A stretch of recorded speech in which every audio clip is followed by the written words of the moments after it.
Merhaba, ben iç mimar Hakan Kütahya. İstanbul evim inanılmaz merak ediliyordu ve her gün gelen sorulara artık toplu bir cevap olarak hem neyi nereden aldım, ne malzemeler kullandım, hepsini bu videoda size anlatacağım.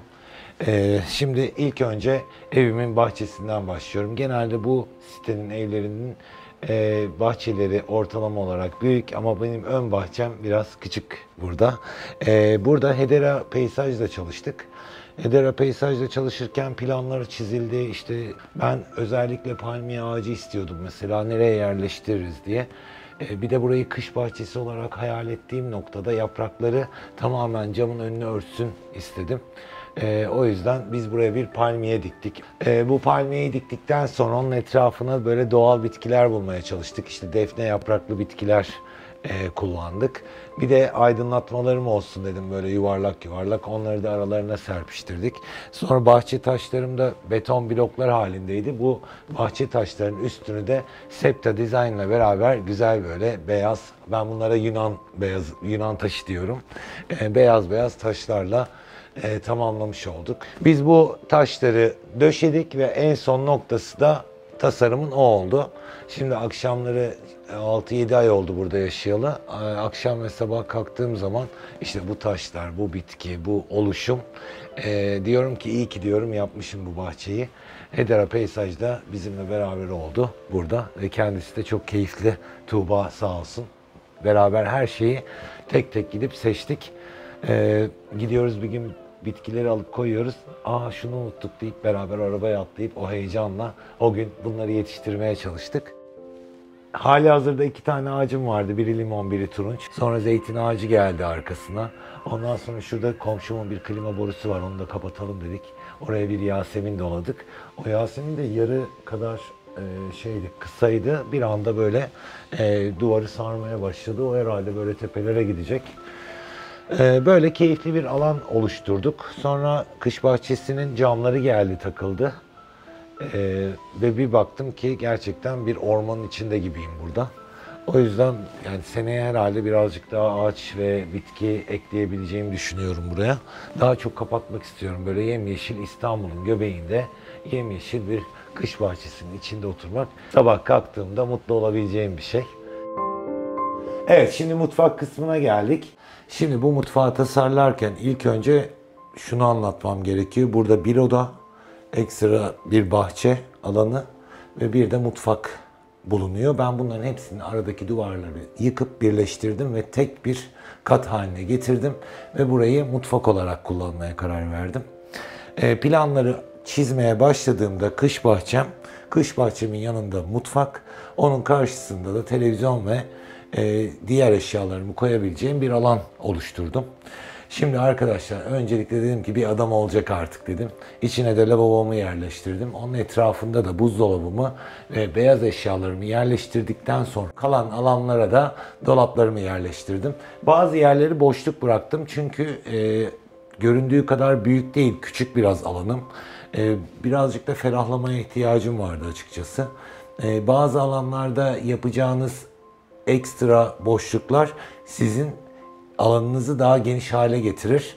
Bunu da dipnot olarak geçelim. Mesela örnek veriyorum. Şurayı dolap yapsaydım, devam etseydim üst dolapları, burası çok kalabalık ve karmaşık gözükecekti. Ben bu alanında malzemesini karar verdiğimde ilk önce zeminlerden başladım. Fishwood Çanakkale seramik kullandım. En güzel ahşap görüntüsünü veren seramik oldu. Çünkü böyle girdim, dedim ki yani ben seramik arıyorum ama ahşap görüntüsü olsun. İnanılmaz etkilemişti beni ve verdiğim kararda da hala aynı fikirdeyim. Birçok takipçim de bunun kararını verip kendi evlerini de yaptılar. Daha sade ve düz tonda dolap kapakları seçeceğim. Yine porselen seramik kullandık. Çağla grisi adı altında geçen Kalebodur'un ürünü.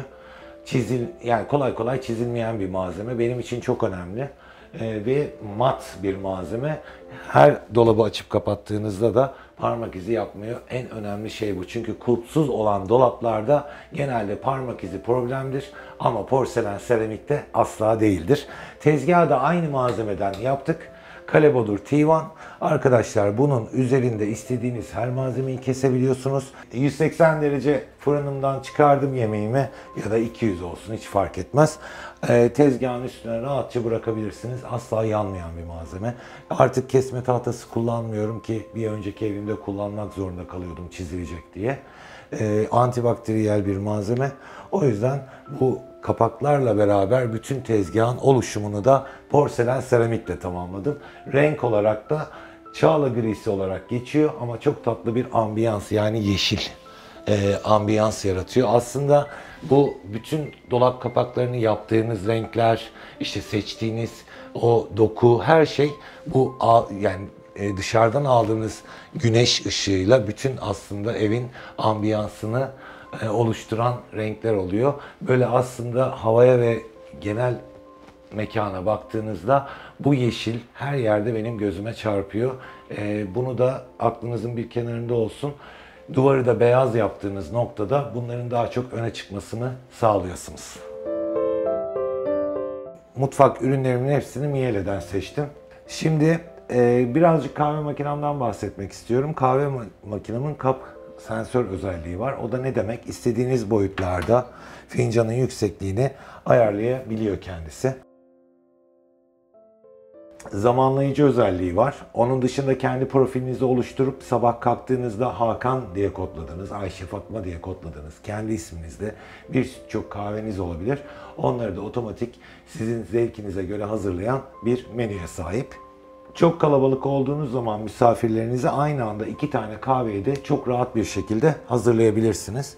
Mesela çok seçeneği de var. Espresso var, büyük kahve var, küçük kahve var, cappuccino, italiano ve bunları her 6 ayda bir veya 1 senede bir güncelleyebiliyorsunuz. Yeni kahveler eklenebiliyor.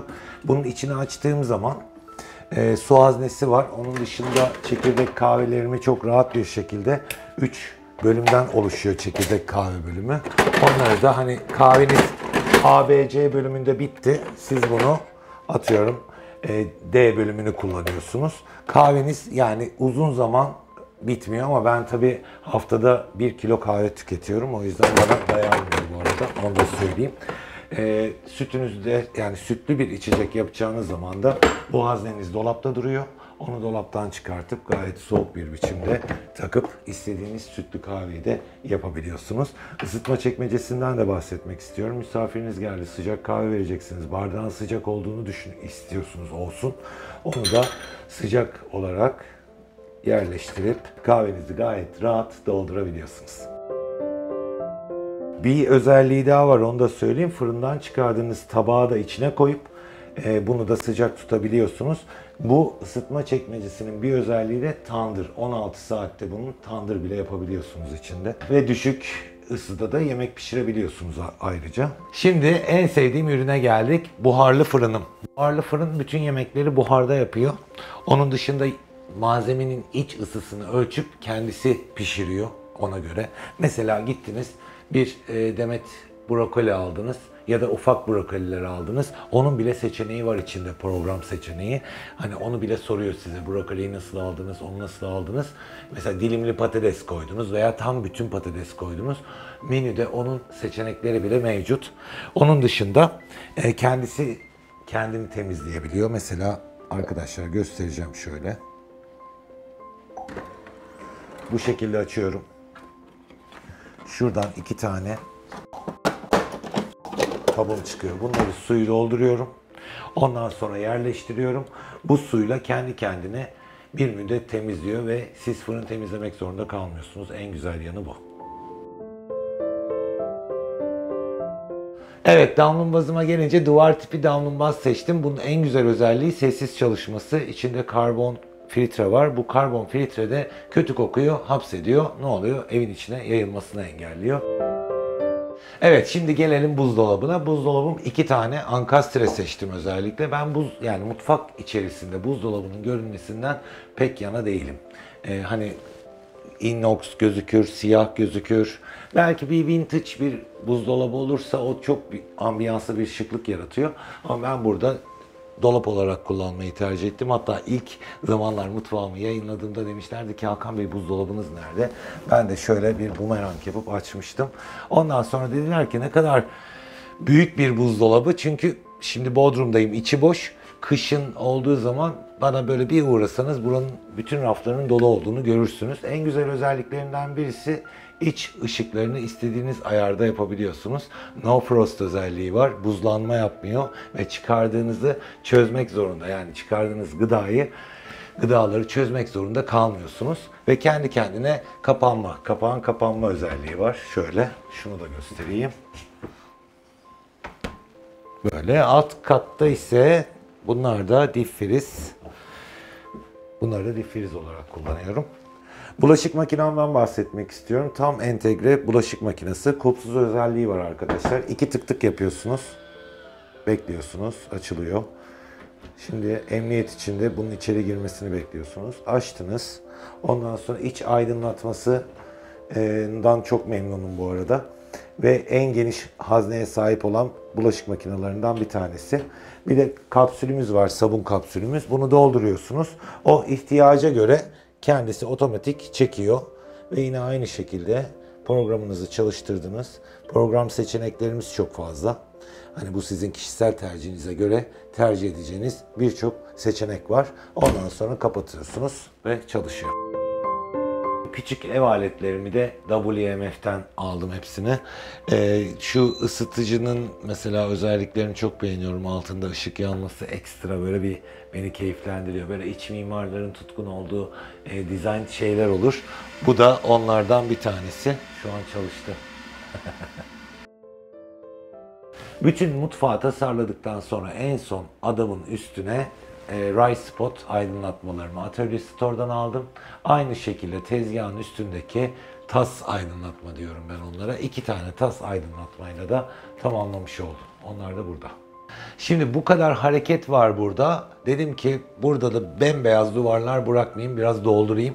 Onu da AGT'nin duvar panelleriyle yapabilirim dedim ve Soft Touch yeşil rengini kullandım.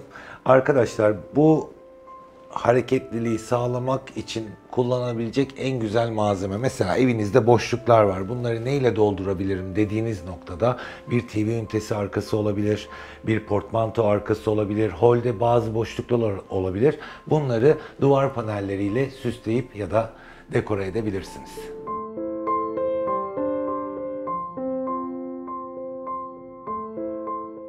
Burası da misafir banyosu. Arkadaşlar burada yine duvarlarda Sinterflex kullandık, kızıl rengi. Çok fazla açık tonlarda olduğu için burası da sanki bana biraz İspanya'nın o renkli duvarları, renkli seçimleri oldu. Kapıyı da bilerek biraz sarı tonlarında yaptım ki bütün kata hakim olabilmek ve birazcık daha renklendirmek için. Klozetim gri, aksesuarlarım siyah. Burası da çok tatlı bir banyo oldu. Şöyle bir gezdirebiliriz sizi.